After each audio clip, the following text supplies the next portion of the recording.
Right, Robbo, Yeah. are you ready to rock and roll? I'm ready to rock and roll. Are we recording? We are recording. Testing 1 2 1 2 1 2. Now there seems to be some kind of loop. I just got 1 2 1 2 1 2. That's because that's what I was doing, Pratt. 1 2 1 2 1 2. No, it's still doing it. All I'm getting is 1 2 1 2. James Well, the voice of reason on the James Well Radio Show. Well, here we are. Welcome to the programme. All singing, all dancing. What is this? Number 7 or number 8? I can't remember. 8. Is it number 8? Number 8. Number 8. Robbo. Say hello, Robbo. Hello, Robbo. Yeah, Robbo, of course, is producer of this extravaganza. And for those of you who've never tuned this way before, this is the James Well Radio Show worldwide. Do you like that? I love that. Because we have listeners all over the world. All over the world. And so, listen, I tell you what, if you actually want to get in touch sometime on the programme from other corners of the world, all you have to do is go to Facebook, get in touch with us, or tweet me, and maybe we can have you on a programme in the future. That would be possible, Robbo, wouldn't it? Everything is possible on this show. Everything is possible on this show. You sound so fed up and pissed off. What have I done something to annoy you? Not yet. I'll tell you. Are you sure? I'm okay. Right, okay. Well, let's say hello to all those people who got in touch. Plus, of course, we will be again attempting a live phone-in on the programme, won't we? We'll have a go. And if you try, I'll give you the number. Well, it's no point in giving you the number, because if you're listening now, you may be listening in another time zone to when it was done. So although it's live now, when you hear it, I may be fast asleep. It's all right, we'll wake you up. Does that make any sense? No. No, but if you keep in touch via Facebook, is that right? Yeah, Facebook's the best place to be. You're going to put out a note saying when we're actually in the studio doing this programme and inviting people to phone in. I'll do that right now. Why don't you do that right now whilst I go through some of the things we might talk about on the programme. So anyway, nice to have you with us. Don't forget, tell your friends every week, the James Well Radio Show. Broadcast, of course, on the internet all over the place. You can download us at the fabulous talentgb.com. Welcome to the fans of talentgb.com. You can get us on Facebook, of course. You can download us. We're on iTunes. We are audio booable.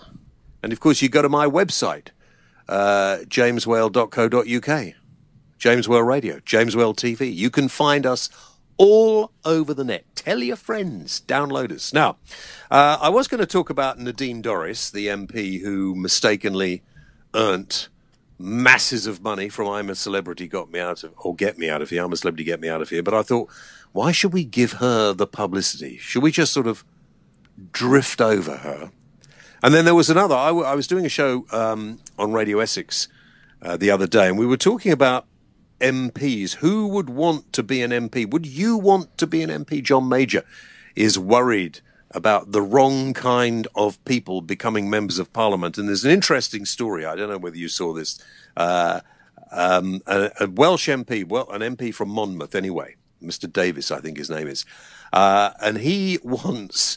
He came out and said this. I find it really quite strange. He wants feckless fathers. Now, first of all, what are feckless fathers? Apparently they're fathers who father children and then disappear and don't do anything to bring them up and don't do anything to look after them and aren't proper parents.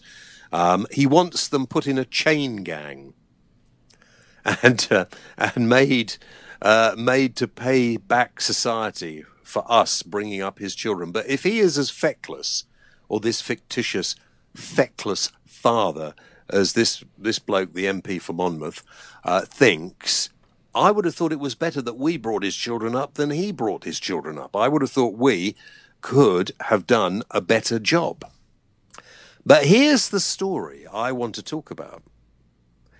John Major thinks that politicians are coming, on all parties, all political parties, are coming from the same sort of socio-economic area, so that the people who politics are the sort of people from the upper middle classes. Doesn't matter whether you're a socialist, because the champagne socialists or the dyed-in-the-wool Tories or whatever. Doesn't matter who you vote for, but the sort of people who want to go into politics are the sort of people who may well have gone to private school, may have gone into banking, may have gone into the law. The sort of people on the front benches, apparently, of Parliament at the moment. The vast majority are from the same sort of background, which means that you and I... Are you keeping up with me, Robbo? Or are you, I'm waiting. Carry on. Okay. So that you and I, Robbo, are not the sort of people who go into politics, but maybe we should be the sort of people who go into politics. I'll do it if you want to do it. Well, I think I'm better placed as an agent provocateur. Vote whale. To get people going. But what about, why haven't you gone into politics? The only way is whale. Yeah. The only way is whale. At the bbc.co.uk. No one listens to me. That's why I haven't gone into politics. Well, if you went into politics, they'd listen to you, wouldn't they? Maybe. No, they would listen to you. Well, I think they'd listen to you. You wouldn't have anything much to say, obviously, but they'd listen to you, nevertheless. But I think John Major's right, don't you? I think politicians tend to come from the same background, the same sort of family life. It would be good to get more and more people going into politics. More normal from people. Different backgrounds. So, people like you and me, we're normal people. We are. Well, I might not be. Well, no, but I'm normal. So I want to start a campaign that makes people realise they can get into politics. The only problem is, if you're not a member of a political party, are you a member of a political party? No, I'm just a Jedi. Are you a dyed-in-the-wool Tory? Might have been. Are you a champagne socialist? Could have been. Are you a sandal-wearing, oats-eating liberal? Definitely not. Are you a ranting and raving UKIPper? On occasion, maybe. You see, we need more people. You see, everybody has to join a club or a gang. That's the problem, the gang culture. So whether you're a member of the Tory gang or the Labour gang or the Lib Dem gang or the UKIP gang or any other gang, you're more likely to be representing the views, aren't you, of the few that agree with you rather than trying to represent the views, if it's possible. I don't know. Is it possible, of the vast majority? Can I be on the... Am I talking rubbish here? Yeah. Can I be on the fence party? No, well, we got too many of those. And if I get another caller from somebody saying, James, I don't vote, I'm like, why don't you vote? I don't vote because they're all the same. And anyway, if I vote, what difference does it make? Well, if we all took that attitude, what would happen? They come up with a different voting system. Well, I don't know that they would come up with a different voting system, because if we all didn't vote, who would be them to come up with anything, because there would be nobody there? I think the voting's down to the hassle involved in doing it. If voting was all done online... What hassle is there? Well, you've got to get in your car. You can't do it online, can you? I thought you could do it online now. Mind you, I did vote. You could get a postal vote anyway, can't you? Yeah, but then got to fill it in and whatever. Can't you just go online and just tick a box? Well, I'm pretty sure you can, or you were. I do a postal vote. It's easier. Well, if you can go online and do it, I might have a go this year. Yeah. Yeah, mind you, is it this year? Next year? I don't know. No, 2 years. Well, 2019. How soon we forget. 2015, the next election, or thereabouts. Yeah. They always keep taking me off the register when I go have a vote. They what? They always take me off the electoral register the year the vote's in. There's some sort of scam going on. No, that just means that you've dropped out, presumably for tax reasons. Oh, you went quiet. So I've got an idea for a brand new television programme. Right. Who wants to be an MP? And what do you win? Well, you win a seat in Parliament. And a lot of money. And a lot of money, yeah, a lot of money. Well, it's not... Yeah, the fringe benefits are good, aren't they? Yeah, the expenses are good. Actually, 60 grand a year is not bad. What are we talking about? Well, What's that's more than we get. Yeah, 25 grand a year? Yeah. Mind you, at the moment, it'd be nice to get that, wouldn't it? How's the advertising for the programme coming on? Have you done any? It's doing well. We've mentioned Marmite a few times. I'm sure we're going to get a jar soon. There's the King of Shaves. Yep. We're looking for a sales manager, by the way, if anybody's interested. Commission only, to go out and sell advertising and get a sponsorship on the programme. We will take it in hand, because any moment now we're going to run out of money and not be able to do it anymore. I've already run out of money. Yeah, well, we're sort of making it up as we go along now. We're going to get thrown out of this studio before long if we don't start making some money. I've turned the lights off to save on the electric. Well, I am in the dark now. So I think more and more people should be encouraged to try and get into politics as independents. Vote Whale. Yeah, vote Whale. Yeah, send us a £5. Send us a £5 and we'll start a new party. Yeah, That's can't a we good get idea. donations from people? Is that how it works? Yeah, we could do that. Well, I did ask you to set up a PayPal account, didn't I? So that we could actually start making money and running the programme properly. But, of course, as usual, you're a bit feckless, and you've not done it. Yeah. No, let's get it right. You wouldn't give me your bank details. Well, no, give me your bank details. Well, then the money will go in my account. I'm happy to do that. Well, why don't we just start a new bank account where the money goes in for the programme? I don't think any bank would give us a bank account, would they? Well, okay, why don't we go with Metro Bank? Is this your sponsorship again? Well, have you I had just phone think calls from Metro Bank? Yeah. Let's do Metro Bank, because at least you can take your dog in there and get free water. Can you do an advert for Metro Bank? You having trouble borrowing money? Have you thought about going to Metro Bank? Maybe Metro Bank can help you. How's that? Yeah, that's fine. Yeah. I made that up on the spur of the moment. I think that's bloody good. What do you mean that's I couldn't fine? tell. Okay, so who wants to be an MP? And I think that's pretty good. James Well Radio Show. What's the number, by the way, if people want to phone us?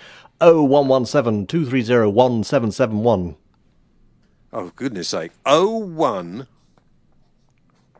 Read it again. 01 Yeah. 17 0117. 230 Yeah. 17 Yeah. 7 Yeah. 1. Are you sure? Yes. So 0117 230 1771. Do you say O or 0? Well, you can say 0117 230 1771. Or, if you prefer, you could say 0117 230 1771. Do you know, when doing commercials, people actually go through an enormous amount of anguish about how should we do the number. On my screen, it's the 4 digits, then 3 digits, and then 4 digits. Well, that's it. 0117 230 1771. I like that one. Yeah? Yeah. Let's do that one. Let's do that one. Actually, if you write this number down and ring it from time to time, see if we're on. Usually, I'll tell you when we usually record this. It's usually sometime after 4 o'clock on a Wednesday afternoon. Yeah. So you could do that.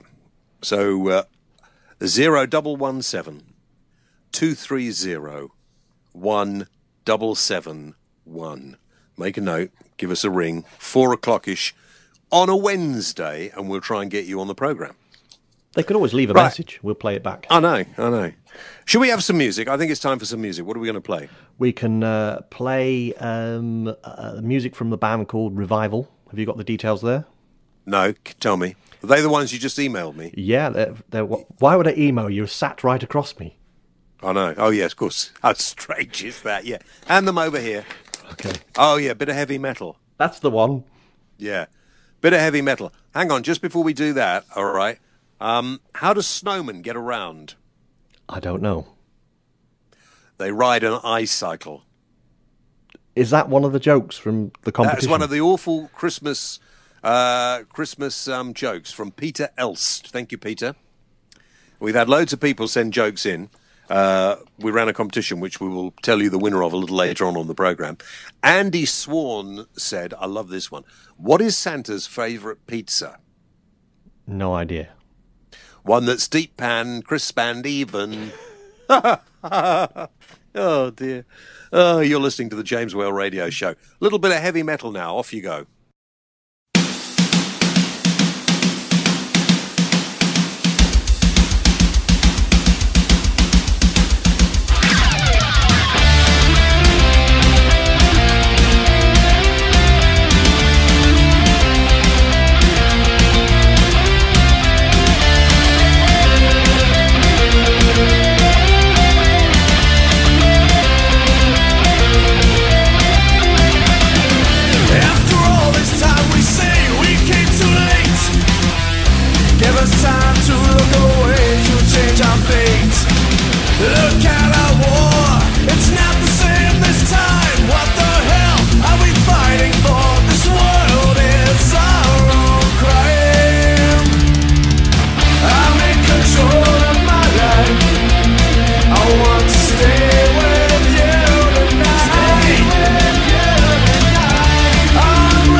So a bit of heavy metal gone insane. I know how they feel, from a band called Revival. They're from Manchester. You can download that on iTunes as well. Banging music. I'm still, and great, I like that. That's good. But I'm still looking for reggae. Can't help you. We're not getting a lot of reggae, are we? None. Now, I want to talk about, this has been a story over the last week that a lot of people have been talking about. This is about Marine A. Marine A, of course, is the Marine who has just been found guilty of killing a wounded insurgent. Well, of murdering a wounded insurgent. I'm sure everybody's familiar with the story. These guys were out firefight, I think it was in Helmand province, and they had to call in air support. After the air support, they were mopping up.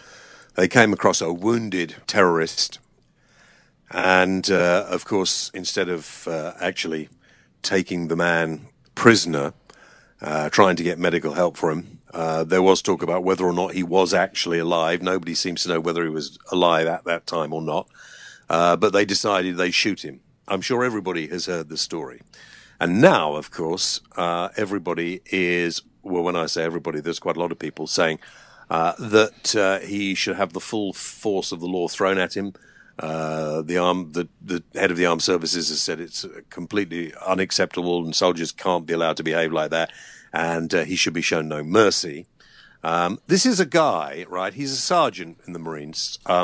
This is a man that when I say we trained, the nation trained this man to go out and kill the bad guys. But of course, we are supposed to, and quite rightly, listen, nobody is condoning this. You know, we can't just allow war to be fought without rules. How dare they? The Geneva Convention states that if you capture somebody prisoner, take somebody prisoner, you have to afford them every chance of getting back eventually to their loved ones, and you can keep them out of circulation, but you must look after them, feed them, give them medical assistance. But I think we've got surely to give some kind of make some kind of allowance for people who we put in this situation. Nobody knows how they're going to react until they're there. And it's all very well for people to say, well, you can't do this. You know, one hand you're shooting somebody, you're killing people. The next time you're told, no, you can't kill them. You can't do it that way. Of course, what he did was wrong, and nobody would say it was anything other than wrong. But this is a guy who had just picked the limbs of some of his comrades off a tree where the Taliban had actually hung them just to wind the soldiers up. And there are all kinds of repulsive, horrible things that are done during war to wind each side up. And I'm not going to tell you some of the things these guys saw. But last week, Colonel Tim Collins, one of the commanders from Iraq, a man who became famous because of his rousing speech as he took his soldiers into battle in Iraq, and a man who actually got into trouble for apparently pistol whipping an Iraqi prisoner of war. He was later found not guilty, Colonel Tim Collins, by the way, and found not to have done anything wrong. Tim Collins wrote a really good piece in the papers last week saying that although this was wrong, you know, we must actually give a man in these situations understanding. You know, we're putting guns in people's hands and telling them to go out and kill.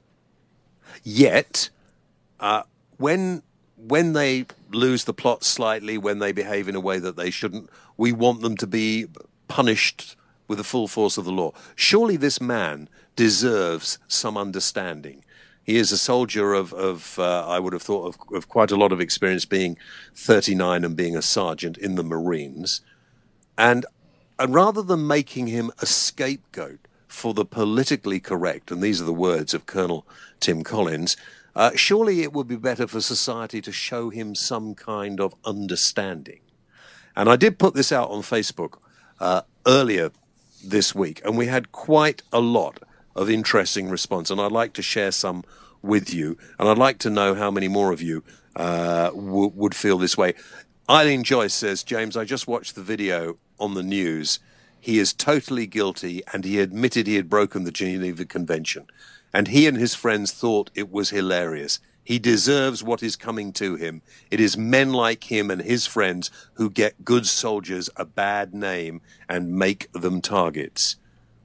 I don't know what you think about that, but I can't help thinking that it is men, not men like him, but, you know, when you go into the armed forces and you are in a certain situation, and had this not been filmed on his head cam, we'd never have known about it. I mean, I think it is a very difficult situation, and it's easy for everybody to say he really deserves everything he gets. But does he? Does he? We're in the 21st century, and we are still arguing out our differences like they did in the Stone Age.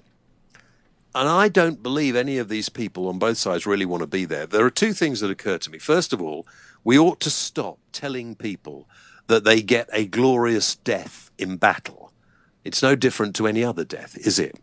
And you know, on the one hand, you've got people who believe that killing themselves and killing other people in the name of their God is going to give them a life forever in paradise. And then you've got ministers standing up telling people they're doing God's work when they're going into battle. Can anybody explain to me, as a non-religious person, exactly how religion seems to be at the forefront of all wars? I'm not saying it's the cause. I'm just saying that on all sides, lots of these people, when you are in battle, are being urged on in the name of the God in which they believe. Haven't we got a little more worldly? Are we really still doing this in the 21st century?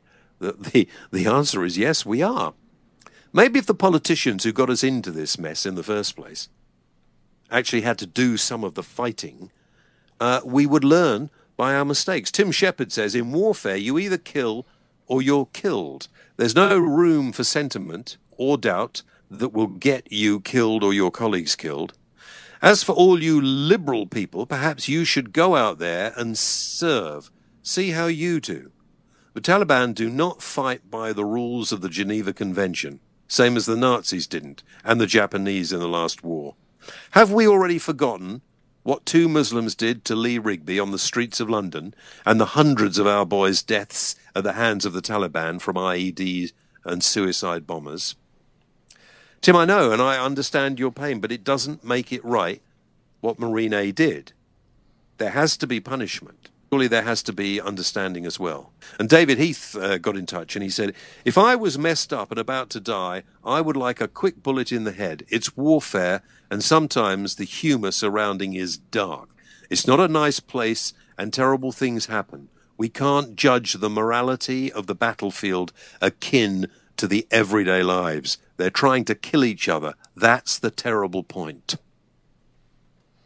You know, I'd love to hear the justification. I'd like to get, and maybe I will in a future program, get a leading Muslim cleric and a leading Christian minister and ask them both to sit down with me and talk about how we do justify going into war and that right is on our side, because all sides feel like that. You've gone very quiet, Rob. Am I too deep here, do you think? You're very deep, but... Did we have quite a lot of response to this? Lots of response. Obviously, a lot of it in arguing on Facebook as well, which we could do without. But, yeah, obviously it's a very passionate thing to talk about. Yeah. And you know, some of the ways people argue with each other, I think, you know, this is the other thing. Don't get angry with each other. Make points. Don't sort of start resulting to abuse. I find that really annoying. And that is the one thing that is holding back all these new forms of communication in a way. You know, people wanting to sort of use the internet to abuse people. You wouldn't behave like that to people face to face, would you? So Johan Shah says, murder in the UK is described as the intentional killing of a human being by another human being. Now, if our armies are going out there to be as lawless as those they are going to fight, why go there in the first place? Let them get on with it. Aspire to a higher moral code. Shooting a prisoner over 15 minutes after he's encountered when he poses no threat and is your prisoner is murder. And you're right, it is murder, but we're putting people in a very, very strange situation. We're telling them to go out and kill, but only when they do it the right way. And I think we have to give them some understanding. Charlie Brindley R.E. says, how many Islamists who have murdered been brought to justice? Oh, that's right, none. And finally, Kevin Hartley says, it's quite simple. You grow the balls to go out there, see your friends blown to pieces, and then make your choice. I think most of you will not even be able to go. The worst part of this is the Taliban are already trying to make peace, and when peace is made, men who beheaded people and worse will go free. Will this man get the same?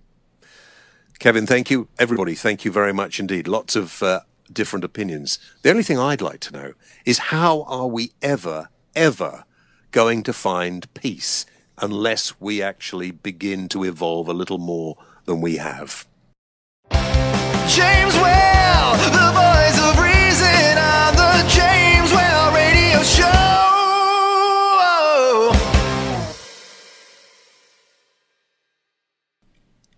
Now, have we got any phone calls? Nothing pinging yet. Let me give him a poke. Give it a poke, put it out again, and I want to talk a little bit about, of course, the thing that everybody is talking about, this horrendous typhoon that struck the Philippines. I talked about this on my radio show as well, and on my radio show rather than my worldwide online James Well radio show, if you see. And a lot of people are very concerned that the aid is not getting to where it should be. And I hope it will. Lots of people, though, think we're giving away too much. And that every time there's a disaster, we keep being asked to give away more and more money. In fact, David Cameron said, didn't he, the other day, he said he will match pound for pound every pound that is raised by charities in this country for the Philippines. He will match it with money from the government. It's not his money, is it? It's our money. He's matching it with our money. We're giving money away, and he's giving more of our money away. I thought it was quite funny the way he seemed to be taking credit for giving our money away. But there we are. There is only a certain amount of money that we can afford to give, and we should be giving. I mean, some of the pictures coming out of the Philippines, absolutely horrific, and we should be doing as much as we can. But a lot of people feel, and I wonder what you think about this. Get in touch. You can tweet me. You can do me on Facebook if you'll excuse the expression or anything else. I just wonder whether you think we should rearrange the way our international aid goes. Whilst we're giving money, still giving money to India, Pakistan, various other places who are spending enormous amounts of money on nuclear technology and weaponry, whether we should be, concentrating our aid for emergencies like this one, rather than giving enormous amounts of aid away to countries where it doesn't seem to get to where it's supposed to get. Or is that just me falling into the trap of people saying that, but actually the aid does a lot of good? What do you think? Get in touch. Right, so we got any calls there or not? I am sending out messages of the topics we're talking about, see what pings back. Oh, okay. So bear with me. Right. You carry on chatting amongst yourselves. Well, that's very kind of you. You carry on doing that, and I'll carry on chatting amongst myself. So I want to do a couple more of the stories we put out. David Dimbleby, this last week. Do you know, I couldn't believe this got to the front page of some newspapers. David Dimbleby decides to have a tattoo. Well, that's fine. I have no problem with anybody getting a tattoo, at whatever age you are. But is it really a front page story? Carolyn Smith says, a tattoo of Johnny Depp from head to toe. That's what I'd like. And Amit Patel wants one of Robin Hood. He thinks I should have one of Robin Hood. And I did put out on Facebook and Twitter earlier in the week. What sort of tattoo would you have? What do you think about tattoos? And lots of you did get back in touch. Lucy Jones says, a dragon on your back. Maybe I think I could have a dragon on my back. By the way, if you want to tweet me, I'm on Twitter at The James Whale. That's my own personal Twitter site, The James Whale. You can get on there. And actually, while I'm thinking about it, I haven't done any ads for anything that I'm trying to flog.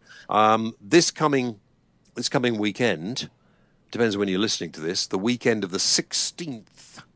So you might still have time to get there. I'm in Luton at the Library Theatre in Luton. So if you're there in the evening, come along, and I'm there with some other authors, plugging my book and promoting a new TV show about books, a book show on television. So at the Library Theatre in Luton on Saturday night. Be there or be square. And of course, you can still download The Butterfly Boy, a book which I did the audio version of, which I'd love to know. I haven't had any feedback on that. I'd love to know, not about how you liked the interpretation that I gave it when I read this, and you can download it as an audio book. But I think it's a thoroughly good story. I want to know what you think. So if you can go to Amazon or wherever you download your audio books from and have a listen, The Butterfly Boy by Tony Klinger, audio version by James Whale. Back to tattoos. Sally Johnson Green. Why anybody would want to abuse their skin with permanent markings is beyond me. Thankfully, neither of my sons have gone down that road.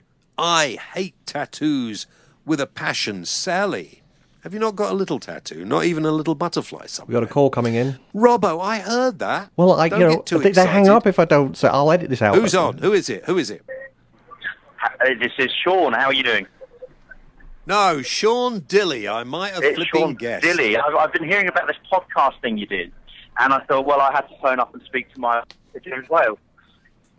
Well, listen, Sean, I'm very glad that you rang in today. Sean Dilly used to produce one of my radio shows. Where was that? Talk Radio. Yeah, Talks. Yeah, that's right. Long ago. Yeah, a long time now. Sean is a journalist, a political journalist, aren't you? I am indeed. So anything Westminster based, I'm afraid I'm very boring about. Okay, right. Well, let's talk about Nadine Dorries first of all. I'm a Celebrity. Yes, so she's in trouble with the Standards and Privileges Committee. She's been asked to apologise, which she's duly done, after going into the I'm a Celebrity TV show without declaring her income. Some might not be too bothered about that, but if you're a constituent, you might think, wait a minute, aren't we paying your wages? Yeah, but how much did she earn? A six-figure sum, and she told the House some months ago that she didn't earn anything, and she declared what it was. Yeah, well, she says contractually she's not allowed to say, according to our TV rules, how much she should have been paid there. But hello, can we get Sean back? Hello, oh dear. Hello, Hi. Mr. Whale, back with you. Sean, sorry about that. We had a little hiccup in proceedings. No, I think it's my end. I thought the thing is, the fantastic thing about this whole podcast malarkey is I was following you on Facebook and it said, give this number a call, and I thought, how could I resist? Well, listen, let's talk a bit more about our friend Nadine Dorries. So she did apologise, but that was about the most insincere apology I've ever seen.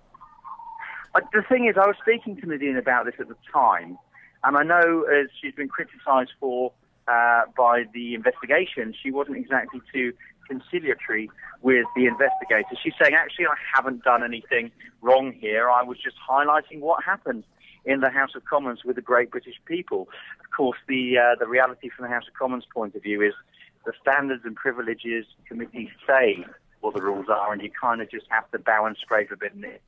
But she had the whip taken away from her for a while, James. Yeah, well, fancy having the whip taken away from you for a while. That's terrible, isn't it? There'll be a lot of MPs who'll be really upset to hear they're not going to have the whip anymore. You're not having my whip, I tell you. She's leaving politics anyway at the end of this Parliament, isn't she? Well, there was some various talk about that because her constituency originally was going to be demolished. It's now not, and there's an awful lot of erring and ahhing on that one. So, would she get elected again, do you think? Elected, yes, I think we would. I think it's really controversial. See, I think since you are an occasional presenter on BBC Three Counties, we can plug that fact and say that having spoken with one of the other fine presenters there, a chap called Jonathan Vernon Smith, on radio, obviously he, when chatting about these things, there's an awful lot of bad feeling amongst their constituents at the time. But, at the end of the day, she's getting headlines. Now, let's talk about this as you frequent. I should tell you, Sean Dilly stalks the corridors of Westminster like a man possessed. In fact, you've got a bed there, I hear now. Do you know what? It's a true story, this. True story. There is actually a room in the House of Commons. I'm having a little bit of a holiday at the moment, just about to head off to Prague in the next 24 hours. But there is actually a room in the bowels of the Commons where there is a towel I literally used to lay my head on during the general election. Last time I looked, about a month or so ago, it's still there untouched. That's disgusting, and you've not washed it. I don't want to know. Listen, just before we run out of time, talk to me about this Monmouth MP who said feckless fathers should be chained I'm sorry, you're up. breaking. I know this is pre-recorded, so I might ask you to ask that question again in a second. I'm going to step off the train. Stand by. Are you getting off the train? The editor, not stand by. Sure, I should point out that Sean is on a train. I didn't realise you were on a train. It was quite good for that. It's not bad. I'm at Cambridge Station, though, as we speak, showing that this truly is a national show. Yeah. So how are you? Are you going from one train to the other? No, well, I'll tell you what I'm doing, James. There's a very lovely lady called Siobhan, who's my fiancée. I'm meeting her, and we're getting ready to head off to Prague for 5 days. I won't ask any more about that. Your personal life, your personal life, Mr. Dilly, is your own. Let's talk about this Monmouth guy. Is it David C. Davis is his name, isn't it? I'm so sorry. I've lost you now. Rob, I think we're going to have to try and get Sean back. Yeah, he's going to call us back, he said. All right. Let me just tell you about Sean. He's blind, and he has a guide dog, and sometimes movement is a problem. Not that we need to say that. I mean, he's not bothered. So let's have a couple more of your ideas on Christmas cracker jokes. Did you hear about the guy who stole an advent calendar? No. He got 25 days. Maxine Clark, well done. Neil Hall says, what did one snowman say to the other snowman? Can you smell carrots? Oh, dear, oh, dear, oh, dear. And you said you're no good at jokes, James. I know, but I think I'm getting better, aren't I? Yep. So, NAF Christmas Jokes Competition. Simon Tom Calvadis, is that Calvadis, says, James, what do you get if you cross Santa Claus with a duck? A Christmas quacker. Do we have a winner for this competition now? You pick one. Which one did you like? Ah, gosh, I like a lot of them. But I think this has to be the winner. Go for it then. Why? And this is Gary Thomason. Gary, congratulations, you are the winner.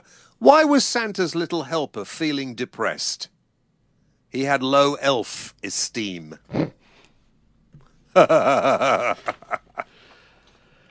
there we go. I think that's the winner, Gary Thomason. Okay, well done to you on that.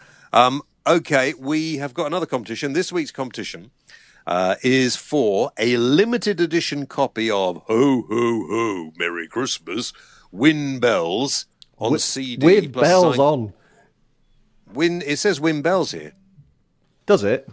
Yeah, it says a limited edition copy of Ho, Ho, Ho, Merry Christmas with bells on. It says Win Bells on. So it does. CD.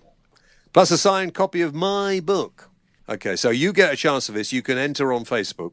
What was the name of the Christmas song that I made, me, in the 80s? Remember, Google is your friend if you have no idea. In fact, the BBC on the radio station, Radio Essex, I'm working on at the moment, are for children in need, getting people to pay them not to play it on the radio. Your song? Yeah. I'm going to play it. Are you? Yeah, I'll put it on in one of the weeks. I won't even tell you. I'll just slip it in.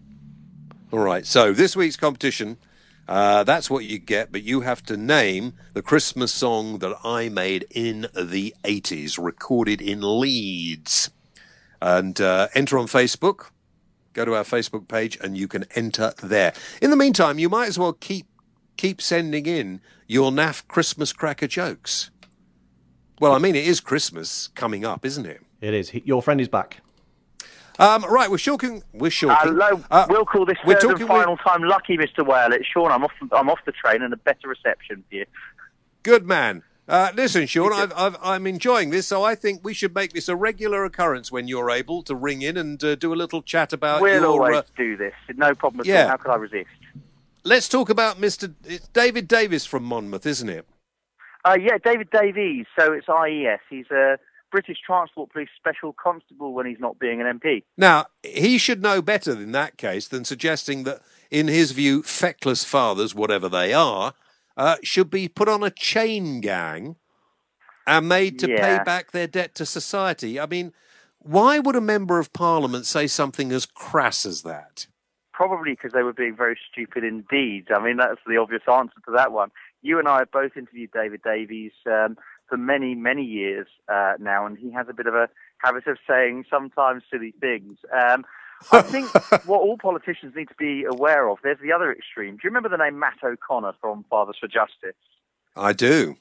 You'd remember that name. Now, the thing is, of course, many of his followers would do silly things like dress up as Banana Man and, I don't know, climb an elephant or something. But I think what we have to bear in mind is that it's never a one-way street. There are definitely feckless fathers. There are definitely feckless mothers as well. I think you're talking about a very complicated system, and an awful lot of people would be very offended and upset by the remarks. Do you know what? I guess there wouldn't be much wrong with it if he gave a bit more context to it. I think if someone's not living up to their responsibilities, frankly, and we can say this on a podcast, they need their asses kicking, James. Yeah, I think you might be right. I'd also want to talk, and we might do this next time we do a show after you've got back off your holiday. John Major said he thought he was worried about the same people going into politics the whole time. And I think he probably has a point. But I tell you what I'd like to talk about with you at some time in the future, Sean, and that is how can other people who'd never considered going into politics, who for one reason or another consider they're not clever enough, realise that any of us can go into politics as long as we think we can make a difference? Well, I think there are some notable examples of people who think they've got enough of and present company totally accepted here, they've got enough of a public profile. Some of them make a career out of talking about how they'd never want to be a politician. And of course, political parties are not always after said people. Yes, you can. Anybody can go into politics. And of course, as you know, we still have a system of unelected lords despite all the promises, and without passing comment on whether it's right or wrong. But then you look a name who, funny enough, came up on the BBC paper review the other day alongside Penny Smith was, do you remember Helen Newlove? She's now a peer in the House of Lords. I do. She lost her husband, Gary. Yeah, he was. We were talking about this whole thing, lippy yobs on the street, basically. Because I have a bit of a problem, I'll be honest. I sometimes cannot, I try not to wind it up, but I sometimes cannot help myself going out and telling them to behave themselves. 2 o'clock in the morning, skateboarders outside of my window. I cannot help it. I go out and have a chat with them. Now, in the case of Helen Newlove, she lost her husband because he did a very similar thing when someone was trying to nick a car or something like that. Went out to the driveway and ended up getting kicked to death. So we do have people in real life that go into politics. It's just a shame it has to be done in such an undemocratic way. I think you're right, and I think we need more of them, and that's something we'll talk about at a later stage. Sean, have a lovely holiday. You too, and apologies for my very noisy surroundings here. We'll talk soon. Thank you. Sean Dilley, there we are from Westminster. His thoughts on what's been happening. And I want to finish the show today with talking about breasts. Ooh. All right? So, trust you to wake up. I'm alert now. Go for it, James. Tell us all about breasts. Yeah. Some mothers are going to get cash up front, obviously, for breastfeeding their children. What? So here's a question: who's going to check? Now, mums are going to. If you're a new mum and you're going to breastfeed your child for the first 6 months of its life, you're going to get £200 for that, with an upfront payment. Well, it would be, wouldn't it? An upfront payment of about £120. But because we're running out of time, I'm going to leave this with you. We'll talk about it next week. I want to know what other things the government could bribe us to do, because breastfeeding, apparently, very good for children. We know that. But then walking your children to school is good for them. Not feeding them fast food every day is good for them. What other things should we all maybe be bribed by the government? Mind you, it is our money they're bribing us with, of course, to do. Supervise the kids. Supervise the kids. Yeah, you should be paid to do that. Yeah. James Well, yeah, James Well, most famous man in the whole world ever. James Well. Okay, well, listen, tell your friends to join us here on the James Well Radio Show. Thank you to our sponsors like talentgb.com and all the other people who are putting us out. There's a myriad of radio stations that now put out this show. Can you remember them all? I can remember them all. Can you?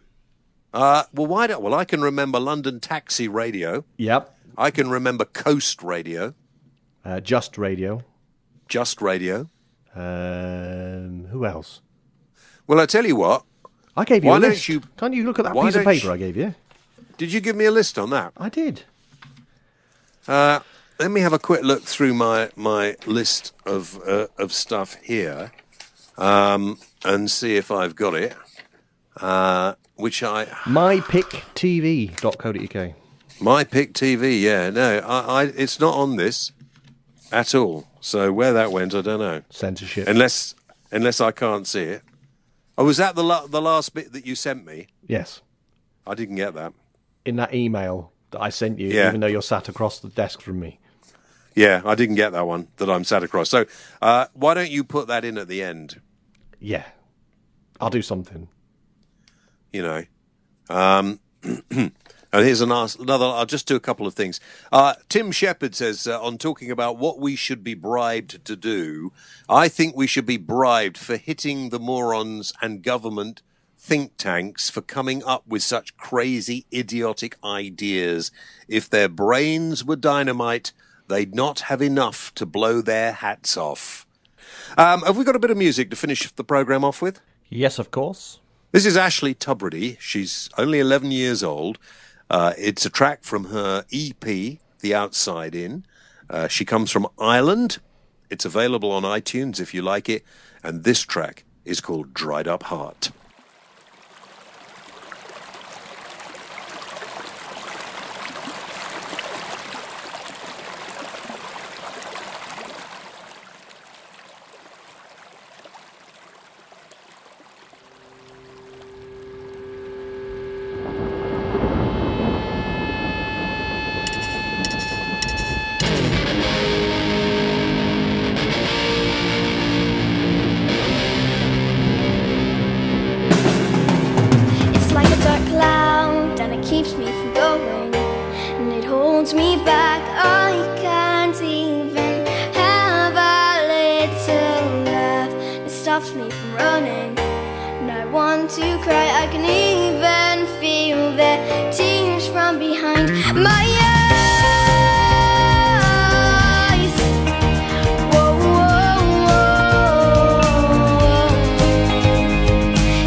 like I can't even have a little. You can have me and my dried up heart,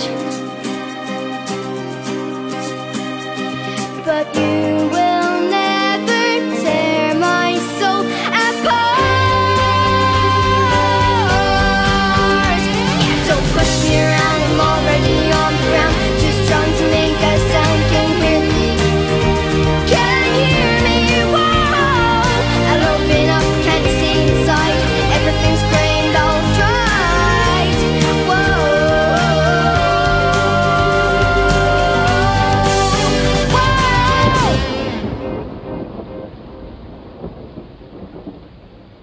Ah, there we are. Ashley Tubridy, 11 years old, and Dried Up Her Heart. If you like that, of course, you can go to iTunes, and it's available there. I'm walking around. Ow! I told you I'm walking around in the dark. Oh, that hurt. James Well, the voice of reason on the James Well radio show.